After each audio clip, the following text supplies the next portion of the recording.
Buongiorno a tutti, mi presento, sono Piero Nicolai, direttore dell'unità complessa di otorinolaringoiatria dell'azienda Ospedale Università a Padova e oggi ho il piacere di introdurvi e presentarvi la nona giornata mondiale dell'udito promossa dall'Organizzazione Mondiale della Sanità.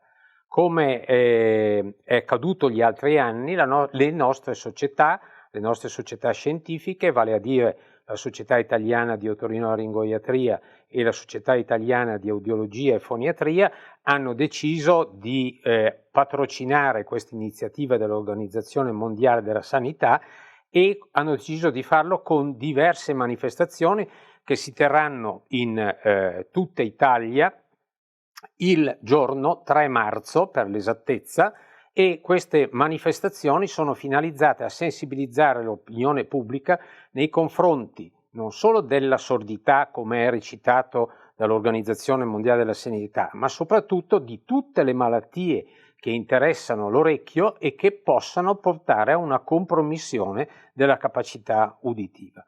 Questa attività delle nostre società verrà finalizzata, come dicevo prima, a sensibilizzare l'opinione pubblica, a cercare di ottimizzare quelli che sono i percorsi diagnostici e terapeutici nei confronti dell'ipoacusia, che teniamo presente è un problema molto diffuso, è un problema che è stato stimato dall'Organizzazione Mondiale della Sanità che nel 2050 riguarderà a livello mondiale circa 900 milioni di soggetti, quindi un numero molto ma molto elevato. Quindi tutto quello che è in nostro potere per cercare di arrivare a una prevenzione, e quando si parla di prevenzione si parla essenzialmente di due tipi di prevenzione primaria e secondaria. La primaria consiste, per quanto riguarda l'ipoacusia, unicamente in una prevenzione dei danni che possono derivare da un'esposizione ad esempio a rumori intensi. Questo è un argomento, è un aspetto che è molto sentito soprattutto nelle giovani generazioni, e poi nella prevenzione secondaria. La prevenzione secondaria è la diagnosi precoce. Diciamo che questo è una problematica che è stata affrontata in maniera piuttosto brillante già nel nostro paese, soprattutto alla nascita, per cui lo screening viene effettuato praticamente a tappeto in tutte le regioni, ma l'importante è sensibilizzare poi l'opinione pubblica, la popolazione, a ricercare e approfondire le eventuali cause di una ipoacusia che magari è stata trascurata, è presente da parecchio tempo,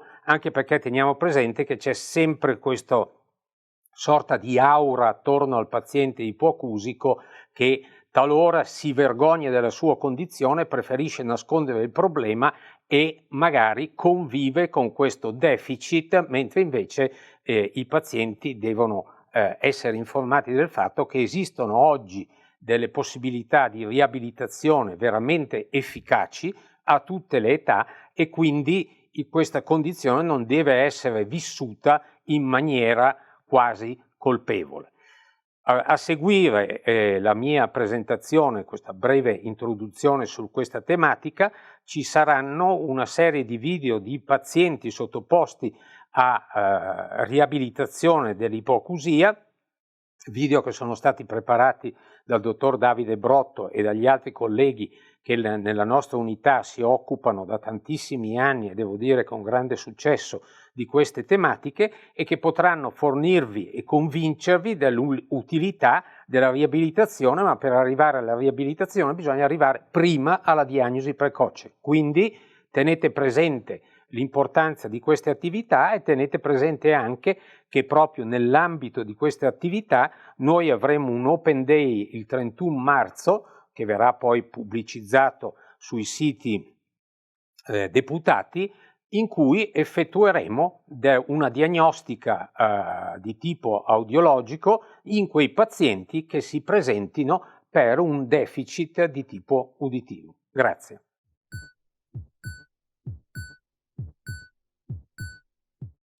Sono Davide Brotto. Mi chiamo Matteo. Ciao a tutti, mi chiamo Irene. Ciao a tutti, mi chiamo Simona Sorrentino.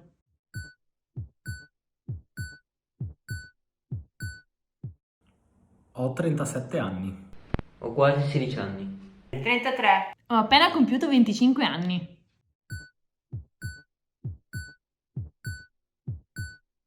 Faccio questo video perché sono un medico, mi occupo di sordità e così vorrei portare la prospettiva professionale di un medico rispetto alle risposte che daranno i nostri pazienti. Faccio questo video perché il 3 marzo sarà la giornata mondiale della sordità. Per la giornata mondiale della sordità. Faccio questa intervista per la giornata mondiale della sordità.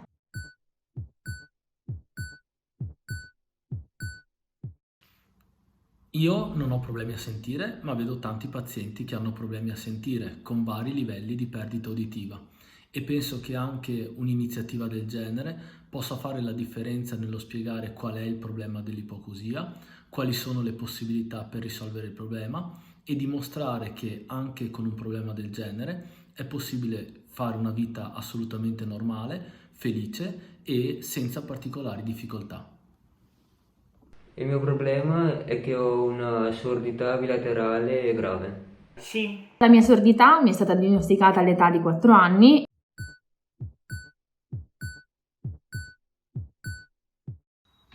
I pazienti che hanno un'ipoacusia possono avere necessità di interventi chirurgici per correggere il problema che determina la perdita uditiva o per l'inserimento di componenti di protesi esterne che comunicano con dei pezzi che vengono inseriti all'interno dell'osso e dell'organo dell'udito e in tal modo riescono a sentire in maniera adeguata.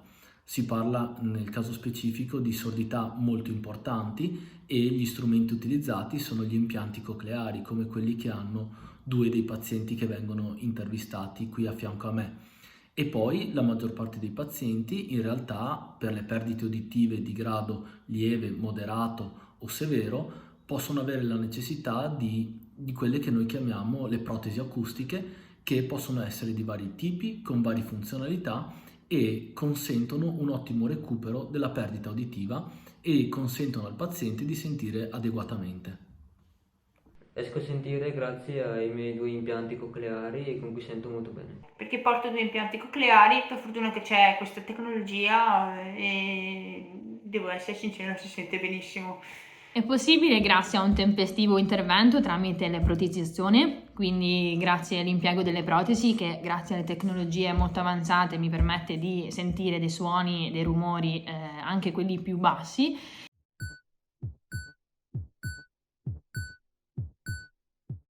I pazienti che nascono con una perdita uditiva, nel caso in cui vadano incontro a una diagnosi precoce nei tempi corretti, a una presa in carico medica e riabilitativa molto precoce, nel caso in cui utilizzino gli apparecchi acustici o l'impianto cocleare sempre nei tempi corretti, sono dei pazienti che poi sentono adeguatamente e hanno uno sviluppo del linguaggio assolutamente normale, come vedete i ragazzi qui a fianco a me che sono dei nostri pazienti.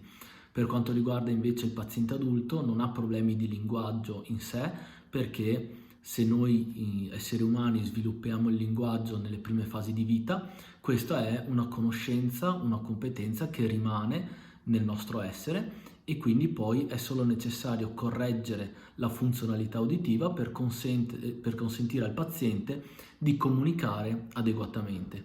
Quindi va distinto, diciamo, il paziente pediatrico dal paziente adulto. Nel paziente pediatrico ci può essere il rischio di problemi di linguaggio, ma con le tecnologie moderne sostanzialmente tutti questi problemi possono essere affrontati, almeno per la stragrande maggioranza dei pazienti.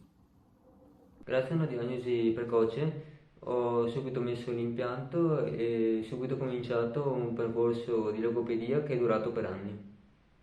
Sono diventata sorda a 3 anni, non si sa per quale motivo. Dai 3 ai 12 anni ho portato le protesi acustiche e ho fatto un percorso logopedico. Dai 12 in poi ho fatto gli impianti e anche lì ho fatto il percorso logopedico, quindi parlo bene grazie appunto alla terapia logopedica e anche grazie ai miei genitori che si sono impegnati moltissimo per me. Per quanto riguarda anche il parlato è soprattutto grazie a un tempestivo processo di logopedia che mi ha permesso sin all'età di 4 anni fino ai 11 anni di riuscire a recuperare tutte le nozioni del linguaggio che i bambini imparano all'età dai 3 ai 5 anni.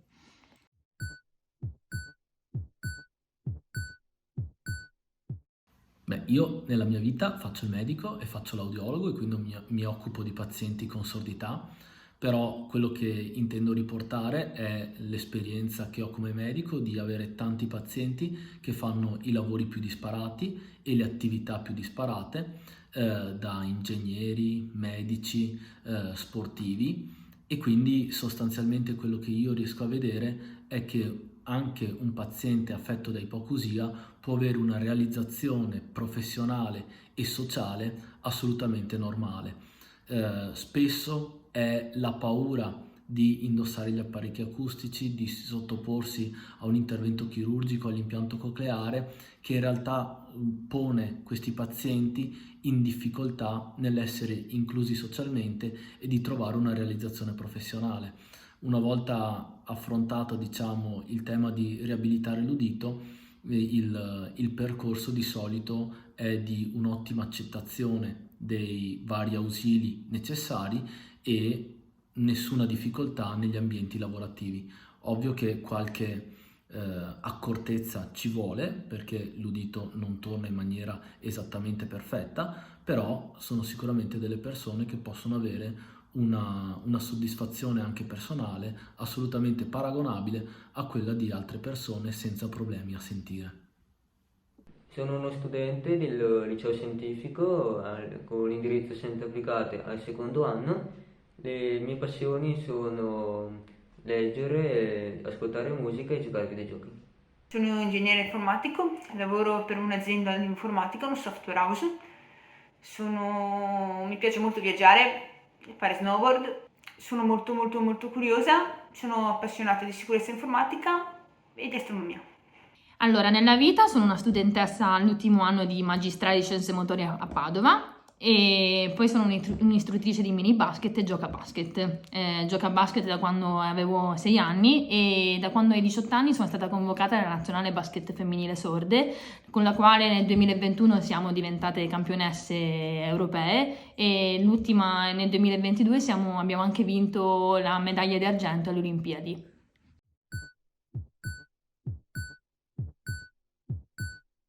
Non faccio sport da un po', però ho fatto per qualche anno schermo e per qualche altro anno nuoto. Karate, sono cintura nera terza dan. A maggio 2022 ho partecipato alle Deaflympics in Brasile, che si sono svolte in Brasile, e ho vinto la medaglia d'argento. Karate specialità Kumite, che sarebbe combattimento. Faccio anche Brasile Jiu-Jitsu, lotta a terra. Sì, sarebbe lotta a terra, appunto, è un altro modo di vedere la lotta. Prima la vedevo in piedi, ora la vedo a terra, ma comunque sì, tutte e due sono efficaci, sia in piedi che a terra. Sì, ne ho fatti diversi, tra cui danza e basket, però essendo nata in una famiglia di cestisti direi che sono stata marchiata da questo sport, quindi non ho avuto altre possibilità. No, a parte gli scherzi, comunque da quando ero piccola che faccio basket non ho mai mollato questo sport, quindi diciamo che sì, faccio ancora questo sport. Ecco, allora, se devo rispondere alla domanda, io gioco a pallacanestro, però quello che è importante riportare è che per i pazienti fare sport è assolutamente possibile.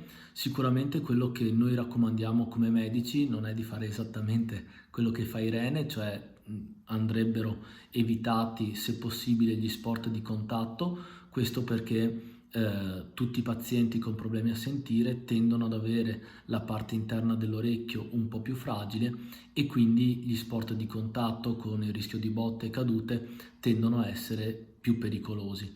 Quindi idealmente a noi piacciono di più gli sport che ha fatto Matteo, per esempio, ovvero il nuoto, che è sicuramente più sicuro, o anche la pallacanestro come fa Simona. In più c'è una preferenza, diciamo, anche del suo dottore che preferisce la pallacanestro, però in generale sarebbe opportuno fare quegli sport in cui i traumi al capo sono meno frequenti.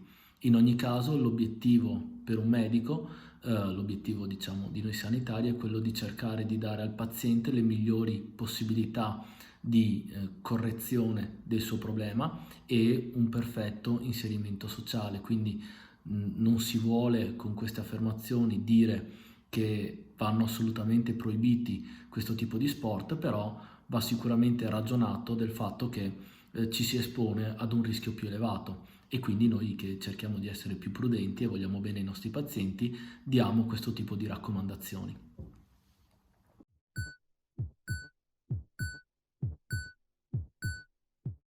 Nuovamente, per rispondere alla domanda, io sono sposato, ma quello che voglio trasmettervi è l'esperienza dei pazienti. Noi abbiamo dei pazienti che, grazie al fatto che l'ipoacusia viene corretta tramite gli apparecchi acustici e gli impianti cocleari, i pazienti possono accedere a un inserimento sociale assolutamente paragonabile a quello dei pazienti normudenti. È chiaro che ci devono essere delle precauzioni, e in qualche contesto la vita di un paziente con ipoacusia può essere un po' più complessa, per esempio negli ambienti molto rumorosi, in cui di conseguenza distinguere i suoni su cui il paziente vuole concentrarsi può essere più complesso. Ma abbiamo pazienti che sono sposati con figli che hanno avuto problemi uditivi e hanno fatto anche loro degli interventi o delle riabilitazioni per correggere la sordità. Quindi quello che noi ci aspettiamo e speriamo per i nostri pazienti è che con una corretta diagnosi e una presa in carico abbiano una vita assolutamente normale. Ho dei buoni amici, principalmente compagni di scuola, con cui mi incontro molto spesso. Ho tanti amici, sia udenti che sordi, che mi vogliono bene. Ho un fidanzato fantastico, stiamo cercando casa. Feste, devo dire che sì, sono invitata a molte feste e mi diverto. Quando ero a scuola superiore quasi ogni weekend ero in discoteca, quindi devo dire che sì, sono soddisfatta. Beh, direi che ho una vita sociale molto attiva grazie alla mia integrazione sociale dovuta alle protesi che mi permettono di capire, di comprendere e di riuscire a condurre una vita normale.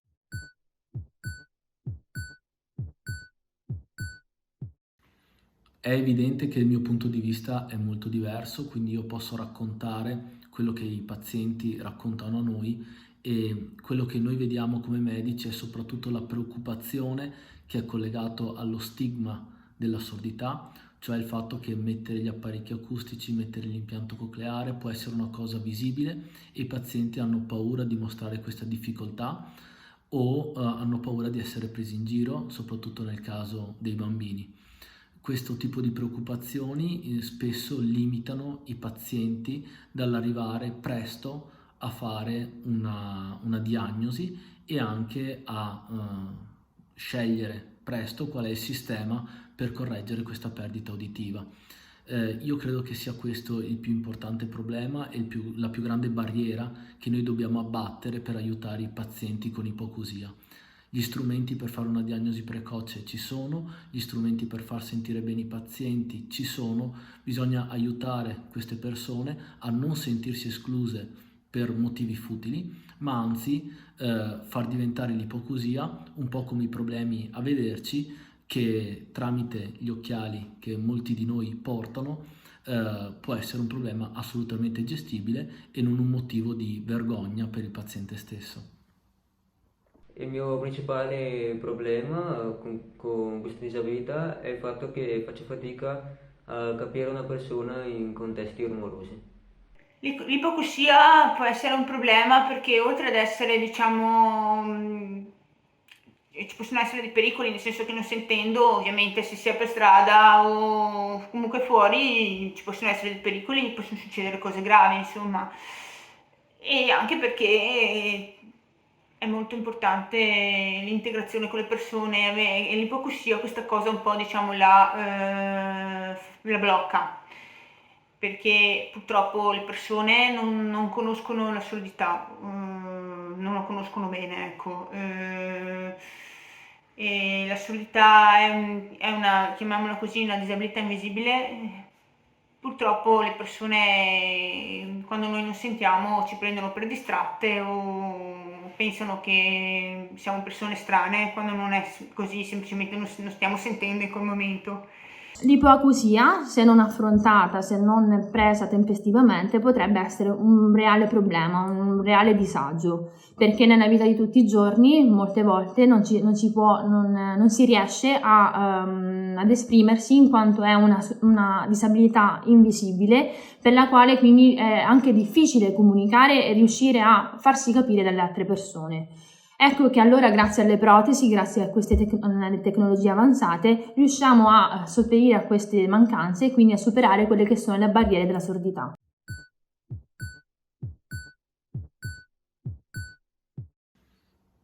I vantaggi dell'avere un'ipoacusia o di portare le protesi acustiche o gli impianti cocleari devono sicuramente raccontarli i nostri pazienti. Quello che io mi sento di dire è che tutti devono sapere che ormai le protesi acustiche e gli impianti si collegano tramite Bluetooth agli smartphone, ai tablet, ai computer o alle televisioni, e questo consente di usare l'impianto o la protesi anche come un auricolare, quindi sta diventando non solo un presidio di correzione della perdita uditiva, ma sta diventando anche uno strumento di connessione con altri dispositivi, e questo ha sicuramente la finalità di migliorare l'ascolto da questo tipo di dispositivi, perché annulla il rumore che viene dall'esterno e fa arrivare solo il suono direttamente dallo smartphone, per esempio della telefonata, direttamente all'orecchio, ma anche uno strumento di comodità per l'uso del paziente che non ha necessità di cuffie o altri dispositivi, mi può usare la protesi stessa o l'impianto come un auricolare Bluetooth. I vantaggi sono che se non voglio essere disturbato posso togliere l'impianto e grazie alle sue funzionalità posso usarlo come cuffietta Bluetooth. Prima di tutto il vantaggio è quello di sentire, quello senza dubbio. Poi un vantaggio simpatico, si possono evitare le persone antipatiche, nel senso, se stiamo parlando con un gruppo di persone oppure con una persona appunto antipatica, possiamo usare la scusa delle batterie, delle pile, dire ho la pila scarica, non posso più parlare, non sento e quindi o cambi stanza, con la scusa che le vai a cambiare oppure vai via.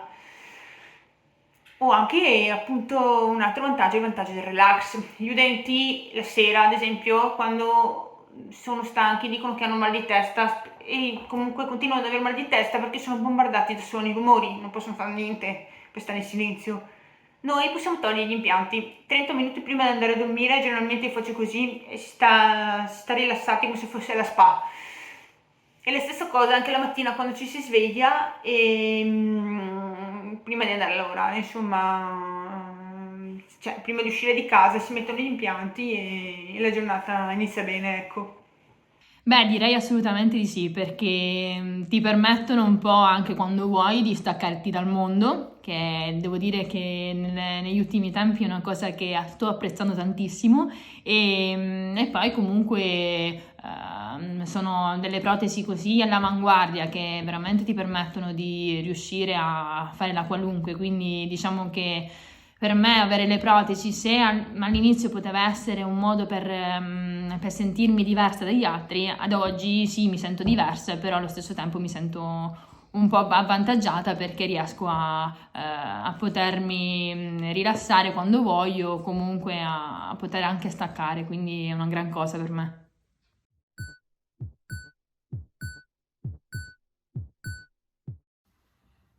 Il mio messaggio, come quello dei miei colleghi, è in realtà portato dai ragazzi che avete visto finora, che dimostrano come una diagnosi precoce, un trattamento adeguato, una riabilitazione logopedica eseguita con i tempi corretti determina una riduzione al minimo delle difficoltà del paziente con ipoacusia.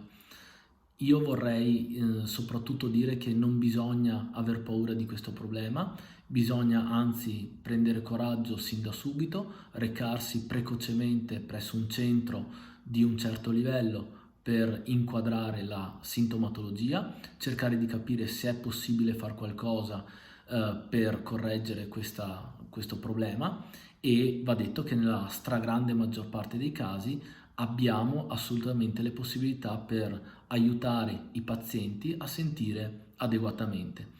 Se tutto ciò viene fatto con tempi e modi adeguati, le possibilità di recuperare, di fare una vita assolutamente normale sono elevatissime, quindi non dobbiamo aver paura di questo problema, ma anzi prendercene cura sin da subito.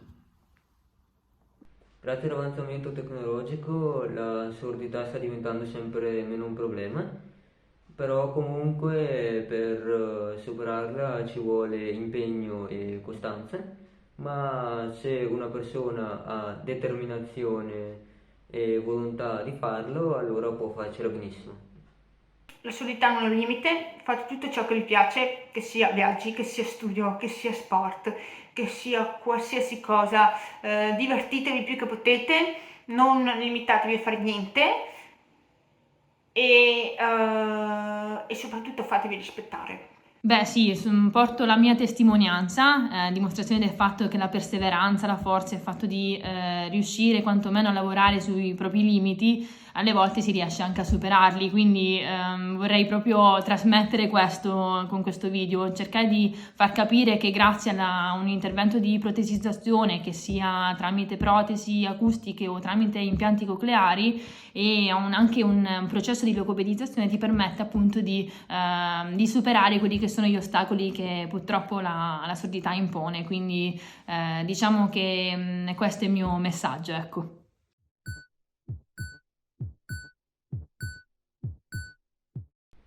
Ciao a tutti. Ciao! Beh, prima di salutare però volevo ringraziare chi ha permesso tutto questo, quindi questa intervista, e volevo salutare a tutti quanti. Ciao! Ciao a tutti e ci vediamo il prossimo anno alla prossima giornata mondiale dell'udito.